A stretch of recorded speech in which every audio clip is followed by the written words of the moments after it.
Well, it's good to be in God's house again tonight, and good to be able to look into God's Word again. We want to go back to one of the Beatitudes, Matthew chapter 5 again, and this time we're looking at verse number 6. Matthew chapter 5 and verse number 6. Blessed are they which do hunger and thirst after righteousness, for they shall be filled. Blessed are they which do hunger and thirst after righteousness, for they shall be filled. I want to turn your attention also back to the book of 2 Kings. 2 Kings and chapter 2.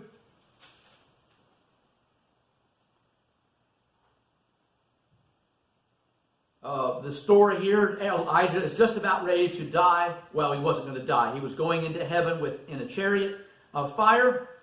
They may not have known all those details at that moment, but they just had crossed the Jordan River. Elijah has taken his mantle. He threw it down there, and the waters parted. They crossed over.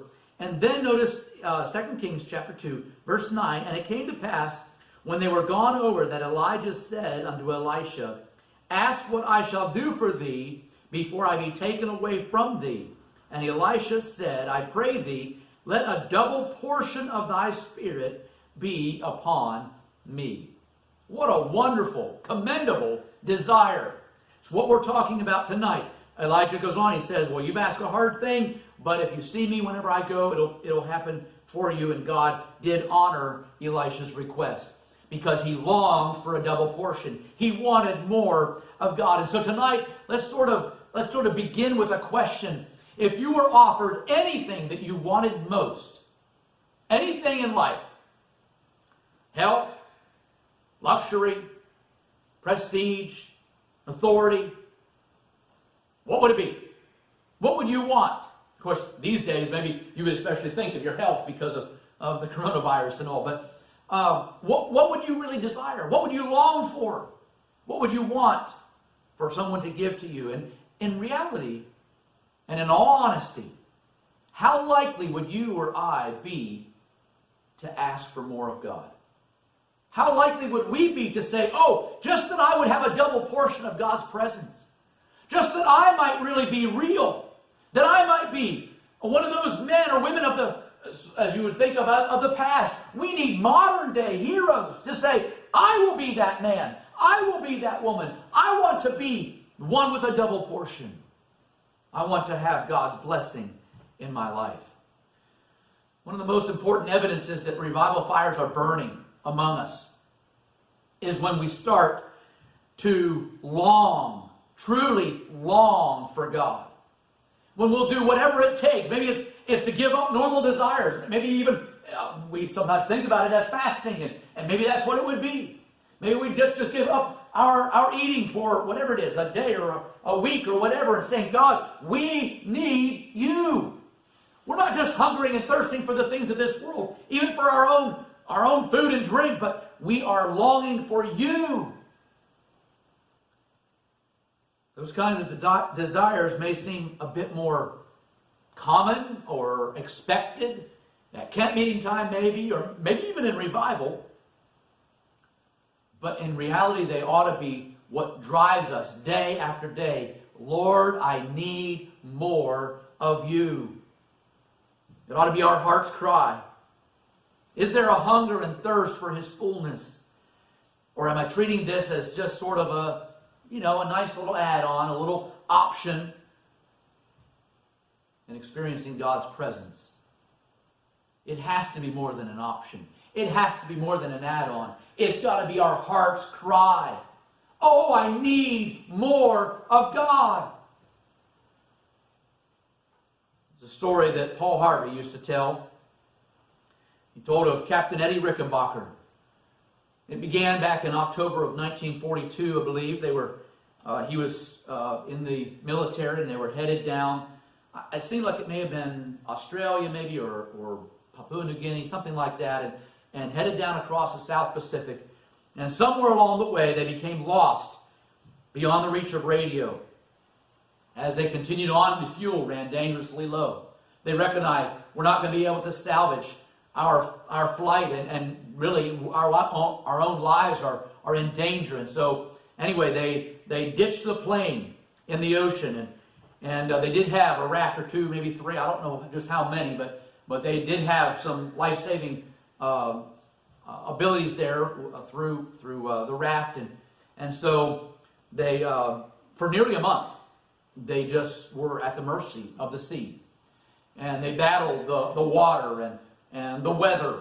They battled the scorching sun, the sharks that would come try to ram their raft, and just a number of things. But as what Captain Rickenbacker said anyway, is the worst of their problems was starvation. Their hunger. Their rations were gone just shortly after they got into the raft. Several days, maybe it seemed like there was maybe 8 days into it when they were talking about it. And starvation was a very real possibility. I'm not sure. Maybe they had canteens or something. I don't know. Somehow they had some water apparently. But starvation was a big, big problem. Big cloud hanging over them, afraid they may not be able to make it. As he said, it would take a miracle to sustain them. And a miracle occurred. This is the way Captain Rickenbacker told the story. Cherry, meaning Captain William Cherry, read the service that afternoon, and we finished with a prayer for deliverance and a hymn of praise. That's pretty good course to take, to have devotional time and time of prayer, and then also a song of thanksgiving. Then he continued on. With my hat pulled down over my eyes to keep out some of the glare, I dozed off. But then, something landed on his head. He said something like this: I knew that it was a seagull. I don't know how I knew, I just knew. No one said a word. He's there with his hat, I think of it kind of a wide brim thing, and he's there kind of sleeping, dozing, whatever, and suddenly realizes it's there, and maybe just kind of peeks out, and he's looking at his comrades out from underneath the brim, and he can see. They see it too. This is food. This is our hope. This is the way we might be able to survive. There's a seagull on his head. Uncharacteristically so far, hundreds of miles probably from land. They don't know where it came from. Seemed miraculous. But he had to catch it. So as he's there and he's pondering this, he's getting ready. And as Paul Harvey might say, the rest. The rest is history. He caught the gull. They ate its flesh. They used other parts, we'll say, to catch fish and sustain them, to renew their hopes, and to keep them going until they were rescued. As Paul Harvey would say, now you also know that he never forgot. Because every Friday evening around sunset, you could see an old man walking to a rundown pier with a bucket filled with shrimp to feed the gulls. To remember the one which on a day long past gave itself without a struggle, as he said it, like manna in the wilderness. But maybe tonight we could just think about this a little bit. How much do we approach spiritual hunger like that? Oh, if I could just catch it. We don't have to catch it. God wants to give it to us. But oh, if I could just receive God's blessing. Oh, if he would just pour out his Spirit upon me.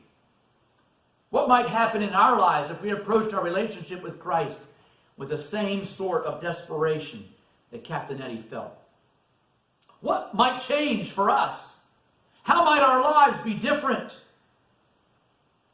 A common problem seems for us to be that we talk about revival, we act like we want revival, but then in reality, when it comes right down to it, we're not really interested in making the sacrifice necessary. We don't really long for it. We don't like the sacrifice that it takes. Oh yeah, we would say we want God's blessing, we long for it, but do we really? Seems like we don't truly feel the urgency as though we were starving. And so this evening, let's take a little while just to kind of look at the need here for a godly hunger and thirst and the promised filling that God has given to us. The first one, we're going to actually start at the end of this verse. I want to just kind of work my way back through it. And so as we start at the end, let me first of all ask you this question. What is your happiness like? Now this might seem a little strange. What kind of question is that? But that really is what we get to here. Because Jesus said, they shall be filled. And so just for a few moments tonight, let's just stop and let's just ask ourselves, what is my happiness like? In other words, am I truly satisfied? Am I contented? Am I happy with my relationship with God right now, tonight, in this place? Not what I wish it was, not what it used to be, not what I hope it will be someday. What is it right now, tonight? Are you happy with your relationship with God? Are you happy with His closeness to you? Are you glad for an up-to-date realization that He is near? He's promised we shall be filled. So again, the question for us tonight is, how happy are you in your relationship with Christ tonight? Right now. Are you pleased? Is He pleased? If your answer is not an enthusiastic yes, not as enthusiastic as it ought to be at least, then we need to begin probing into the reason why. Because He promised, if we hunger and thirst after righteousness, we shall be filled. Are you happy in your relationship with God tonight? How close has He been lately? How much have you just sort of let things slide a little bit? When was the last time you really sensed His closeness in your devotional life? In your time of prayer? You say, well, I read a few verses and I pray a few minutes. I'm not talking about that. I'm saying, how happy are you with your relationship? How long has it been since God met you in prayer? He says that we will be filled. Now we move back just a little bit further, because it's not just that question, but we have to go a little bit further and maybe even sort of more to the heart of the matter tonight. At least what's burdened me over the last while. Second question is, what is your hope? For you notice what he says you're supposed to be hungering after. And so the question tonight is, what are you really hoping will satisfy? He said, blessed are those which do hunger and thirst after righteousness. After righteousness. A major part of the probe into our walk with God and to see whether we're really enjoying that happiness that we ought to have is, what are we truly longing for? Maybe it's one of the hindrances we have as Americans in particular. Because we're so blessed and there's so much going on and we have so many privileges that there are all kinds of menu options out there. All these things that can kind of draw our attention away. And sometimes for a little while it might seem like, oh, I really enjoy that. That's really helpful. That's exciting. But maybe we're actually longing for the wrong things. There's all sorts of stuff. If we were to go around here this evening, we could maybe just start right over here. We could just ask different ones. What really is a priority in your life? What are you really longing for? Is it righteousness? You know, these days it almost seems like if you really truly long for God, you're the oddball. You're out there in left field somewhere. You're a little strange. But that ought to be the longing of our heart, is that I might be like Jesus, that I can be righteous. So again, what are you hoping will satisfy your longing? Some time back, God seemed to start speaking to me about a certain issue in particular, probably a couple of years ago now, roughly. I'm not sure the exact time. But some stuff that I enjoyed. I don't know that I would necessarily say it was sin. But God started speaking to me about it. I was too preoccupied by this. This has too big a place in my life.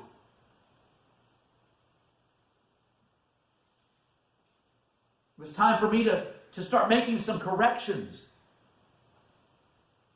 There's another one that I'm still sort of working through right now. Maybe I wouldn't necessarily need to share it publicly, but maybe I will. It's in the area of news. How much do I consume that? Does it lift me up spiritually? Am I drawing closer to God because of all the news consumption? I'm kind of can get to be a news junkie. Is that drawing me closer to God? There's such turmoil out there these days. Is that really helpful to me spiritually? And obviously, not all of that is necessarily wrong or bad. And so that's where it's been a little bit of a trouble to try to discern exactly where I'm supposed to go with this and how far to take it. So that's why I'm still working through it. But the point is that sometimes we fill our lives with so much stuff. And yeah, we do. Sometimes we hear reports about here's what the stock market is doing, or this is what the sports world is doing or clamoring after it. This is the big game and all those things. But God calls us to righteousness. And when we start feeding on all these other things, we are hampering our spiritual life. It's really disturbing when we claim so much that we want God's blessing. But then how much the other things matter to us. How much our lives prove what we really value. Sometimes even maybe revival meeting. Oh, I don't have time for that, but I have time for other things. I have time for other pursuits. And so-called Christians today are focusing on God's blessing, but it's especially in health and wealth.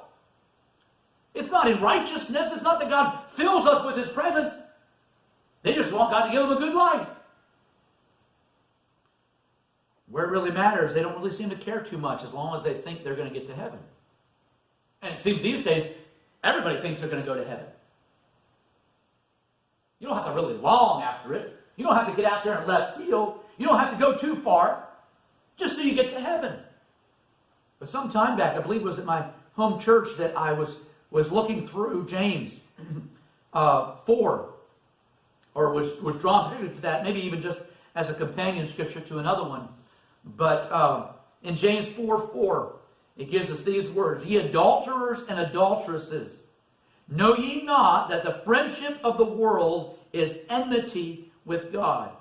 Whosoever therefore will be a friend of the world is the enemy of God. How can a Christian really buddy up with the world?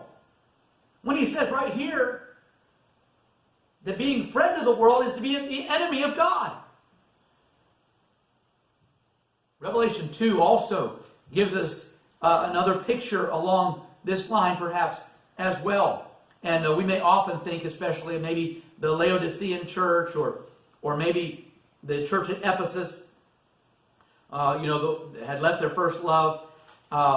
Maybe those would be some of the key churches we would think of. But I want to talk to you tonight about the church at Pergamos. The church at Pergamos. Revelation chapter 2 and verse number 12. And to the angel of the church in Pergamos write, These things saith he which hath the sharp sword with two edges. I know thy works, and where thou dwellest, even where Satan's seat is, and thou holdest fast my name, and hast not denied my faith, even in those days wherein Antipas was my faithful martyr, who was slain among you, where Satan dwelleth. We'll just stop there for a moment, because what he's talking about here is Antipas apparently was a great saint. And it seemed as though this church starts to kind of maybe even get a little bit of a feeling of self-confidence because, well, we're among the worthy. We're counting on the worthy that were among us. I mean, we can't tell maybe for sure just how this happened. Maybe even in the church building that he was slain. He was a martyr at least. And maybe they're saying, oh, we're the church of Antipas. He was martyred in our church. It's obvious that we are sincere. We're serious about serving God. We even have a martyr from among us. Counting on the worthy. You know, sometimes we need to be careful about how much we're going back to the past and focus on somebody else. Maybe they were spiritual, but they're not with us now. Where are the heroes of today? Where are those who really purpose to mind God today? They had Antipas for sort of a boasting privilege. Antipas was among us. We remember Antipas. Counting on the worthy. They also had trouble because the next verse tells us they were courting the world. It says, but I have a few things against thee, because thou hast there them that hold the doctrine of Balaam, who taught Balak to cast a stumbling block before the children of Israel, to eat things sacrificed unto idols, and to commit fornication. We know the story of Balaam, right? Had the donkey that talked to him, and Balak had asked him to come and to curse Israel. And at first he wouldn't go, but then he felt like he was free to do so. The donkey talked to him. But anyway, he got there. God said, you can only say what I tell you to say. So he couldn't curse him. But in the process, what did he tell Balak? He said, you need to make sure you mingle. I'll tell you, you can get them this way. If you'll mingle, you will let your children associate and marry each other. Just kind of blend together. You'll be able to get them that way. And it was true. They did. And by the way, it still happens today. Sometimes we're not careful enough with our young people. And they'll intermingle and marry with the world. It's sad. It's frustrating sometimes. The people that we thought, oh, that's a good one. That's a good young person. And then you see what they're choosing as a spouse. It's still happening today. And it's also happening beyond those types of relationships. It happens in the hearts of people that sit in church often. They're courting the world. They want to mingle. They want to enjoy the fellowship. And they're falling into the trap of Balaam. And then in verse 15 he also says about the Nicolaitans, thou hast also them that hold the doctrine of the Nicolaitans, which thing I hate. There's a little question about who these Nicolaitans were, or what their belief was. Some writers maybe would even feel like, well, I think maybe it might be very similar to Balaam. Maybe it's kind of another way of saying the same problem as Balaam. But as I studied that a little bit, it seemed as though part of the issue here is the problem of compromising with the world. Compromising on wickedness. Nicolaitans. The idea from that day seemed to be that we can take a little bit of this and a little bit of that, and really we even think about Constantine, who opened the doors for the church to be free to worship and all those things, and that it seemed great. But the problem was it allowed paganism to come in, and this false doctrine, and that false doctrine, and we're just going to be one big happy family, and we'll just blend them all together. Really that's happening today. In too many cases, it doesn't matter what the name over the door is on the church. They believe two things. Or we'll say they believe one thing and they practice another thing. The first one that they believe is that you can just keep on sinning and go to heaven. Now, some might not actually say that, but in practicality, that's what it means. Everybody's going to heaven. Just attend a funeral, you'll see. About any funeral that you want to go to these days, you'll hear they're in a better place. Doesn't matter how they lived. Maybe they'll harken back, they prayed at such and such a time, maybe back there. And so that obviously means they've gone to heaven.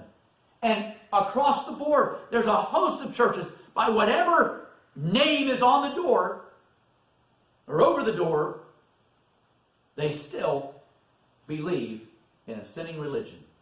You're eternally secure. You can do pretty much what you please. Some may make other boundaries there, but basically that's the idea. The other part to it also, I just throw this in extra here, but the other part, not necessarily a doctrine, but a practice, and it could involve doctrine, but is the charismatic aspect.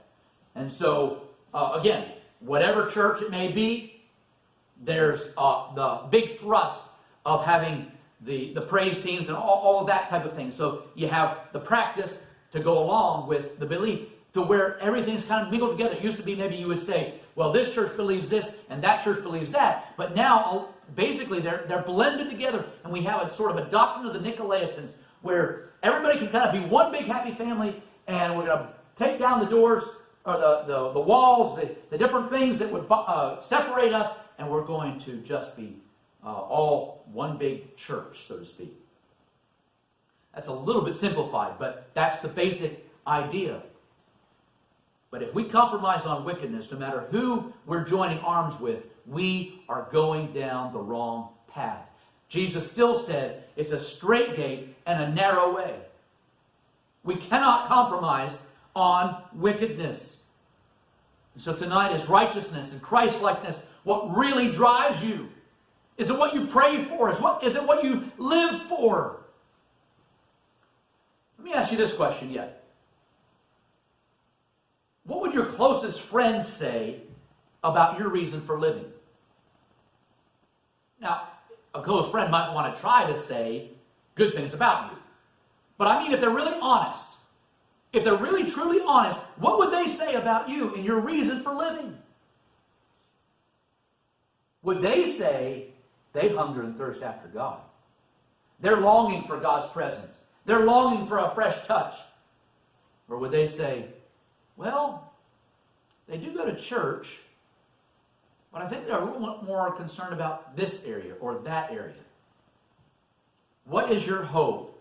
Are you hungering and thirsting after righteousness?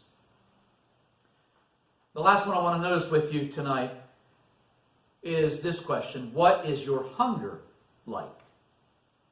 As we've worked our way back through, we looked at the happiness side. They shall be filled. Are you filled tonight? And then what are you filled with? Are you really seeking after righteousness? Is that your hope? Is that your desire, your longing? And then lastly, blessed are they which do hunger and thirst. In my mind, I think of this, the repetition here of hunger and thirst being a little bit like when God called out to Abraham. He's just about ready to sacrifice Isaac, and he says, Abraham, Abraham! It was urgent. Or maybe later on, whenever he said, Samuel, Samuel! He had an urgent message then.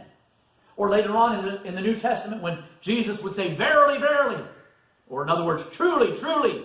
And that double wording there gives that extra emphasis, that extra energy behind it. And maybe in a sense, he would be saying that to us, those who hunger and thirst.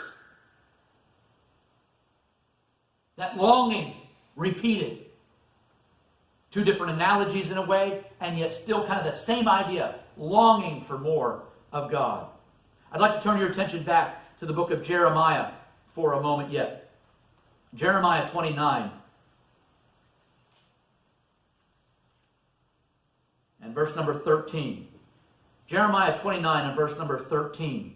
Actually, let's pick up verse 12 as well. Then shall ye call upon me, and ye shall go and pray unto me, and I will hearken unto you.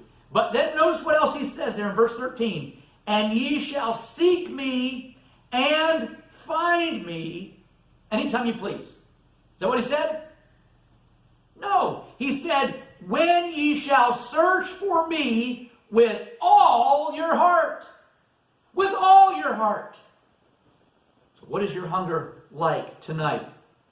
In many cases, maybe we try to put up a good defense. We might try to say, well, you know, I'm happy. I'm happy with my relationship with God. I'm seeking after Him. I'm trying to do what's right. But in reality, if we were to go deep down, what really is your hunger like? How much do we really hunger for God? For righteousness, for holiness? Is it a sort of Eddie Rickenbacker desperation? I must get this. It's my only hope. It's my deepest desire. I must. I'm not talking about just church lingo or some sort of an acceptability among ourselves, but I'm talking about a won't be stopped desperation. I must be filled. What's your hunger like tonight? Again, maybe it's a little hard for us as Americans because we're so selective. You know, we maybe get a little smudge on a snack or whatever. Oh no, I can't eat that. Or maybe we wonder about whether it's any good anymore. Or maybe you go to the refrigerator and you think, oh, I can't eat that. That's it. Yuck. I can't handle that. It's a few days old. And so we get that whole mindset going on. We attend church. Or perhaps we even would try to satisfy our sweet tooth with an online sermon from one of the greats. You know, the really good preachers. But this must go deeper than that.